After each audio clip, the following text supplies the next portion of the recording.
Welcome to Vibrant. నేను మీ శివాని. విక్రమ్ సినిమాతో లైన్లో పడిన కమల్ హాసన్ కి కోలుకునే లేని షాక్ అయితే ఇచ్చింది ఇండియన్ 2.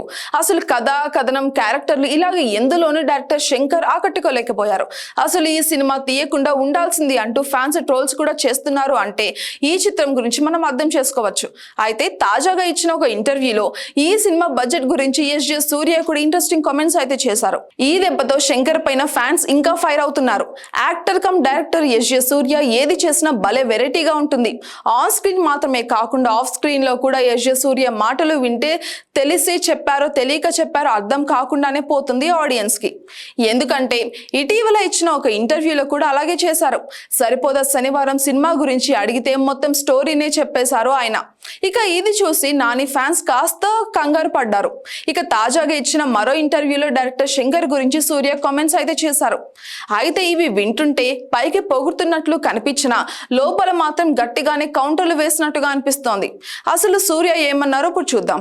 ఓ తమిళ ఛానల్ కి ఇచ్చిన ఒక ఇంటర్వ్యూలో ఇండియన్ 2 అదే భారతీయుడు 2 విశేషాల గురించి ఆయన అయితే మాట్లాడారు. అయితే ఈ సినిమాలో ఎస్జే సూర్య ఒక 2-3 సీన్లలో మాత్రమే మనకి కనిపిస్తారు. ఆ కనిపించే సీన్లలో కూడా ఒంటి నిండా బంగారం దిగేసుకొని ఒక కాస్ట్లీ బంగ్లాలో దర్శనమిస్తారు. ఈ సీన్ గురించి సూర్య ఎక్స్ప్లెయిన్ చేశారు. ఇండియన్ 2లో నేను కనిపించే సీన్లలో ఉన్న ఇల్లు సెట్ కాస్ట్ ఎంతో తెలుసా? గెస్ట్ చేయండి చూద్దాం అంటూ సూర్య అయితే అన్నారు. ఇక యాంకర్ ఏముందిలే 80 లక్షలు సార్ అని అడిగింది. దీనికి సూర్య నవ్వుకుంటూ అక్షరాల 8 కోట్లు, ఇలాంటి సెట్ ఇంకా 20 ఉన్నాయి. ఇవి కాకుండా 2-3 సాంగ్స్ కి భారీ సెట్లు కూడా ఉన్నాయి. వీటన్నిటిని మేనేజ్ చేయడం అంత కష్టమో తెలుసా మీకు అంటూ సూర్య అయితే చెప్పారు. ఇక ఈ వీడియో ప్రస్తుతం సోషల్ మీడియాలో బాగా వైరల్ అవుతుంది. ఇక ఇది చూసిన తర్వాత కమల్ హాసన్ ఫ్యాన్స్ మొత్తం కూడా డైరెక్టర్ శంకర్ ను బాగా ట్రోల్ చేస్తున్నారు. సూర్య కనిపించే సీన్లలో ఇంటి సెట్ కోసం 8 కోట్లు పెట్టడం అవసరమా? అది సినిమాకే పనికిరాని సెట్ అంటూ కామెంట్లు కూడా పెడుతున్నారు జనాలు. ఇక ఇలాంటి సెట్లు 20 ఉన్నాయి అంటూ ఎస్జే సూర్య చెప్పడంతో ఒక దానికి 8 కోట్లు వేసుకున్న ఉత్తి సెట్లకే 160 కోట్లు బడ్జెట్ అయిందన్నమాట. నిజానికి ఈ సినిమాని నిర్మించిన లైకా ప్రొడక్షన్స్ బడ్జెట్ మించిపోవడంతో చిత్రాన్ని మధ్యలోనే ఆపేసింది అంటూ అప్పట్లో వార్తలు కూడా వచ్చాయి. కానీ కొద్ది రోజుల తర్వాత మళ్ళీ మొదలుపెట్టి ఎట్టకేలకైతే పూర్తి చేశారు.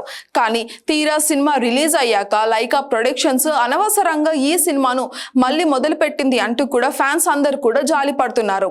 మరోవైపు ఏమో శంకర్ గేమ్ చేంజర్ కి దిల్ రాజుతో ఇంకెంత ఖర్చు పెట్టించి ఉంటారని కూడా రామ్ చరణ్ ఫ్యాన్స్ కామెంట్లు కూడా చేస్తున్నారు. For more updates subscribe to Vibrant.